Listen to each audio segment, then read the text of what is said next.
La politica, il Partito Democratico del Veneto ha illustrato la propria proposta di legge quadro per l'attuazione dell'autonomia differenziata. L'iniziativa intende sbloccare lo stallo nel confronto tra Stato e Regione avviato dopo il referendum del 2017. Giuseppe Bucca. Lavoro, formazione scolastica, rigenerazione urbana, sostegno all'internazionalizzazione delle imprese, prevenzione del rischio sismico.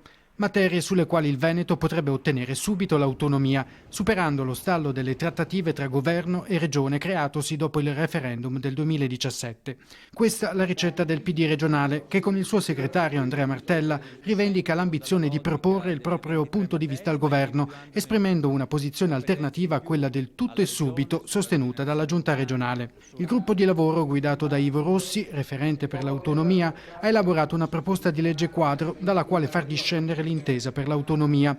Il testo è stato affidato simbolicamente al deputato Diego Zardini, membro della Commissione bicamerale per gli affari regionali. Ma le iniziative del PD proseguono anche in Consiglio regionale, con la richiesta di calendarizzazione urgente della risoluzione presentata il 2 maggio scorso. Si chiede, tra le altre cose, di istituire una commissione speciale per l'autonomia differenziata, un organismo di confronto con la giunta regionale sul percorso istituzionale sulle singole materie oggetto di negoziato e con il quale garantire trasparenza e informazione ai veneti.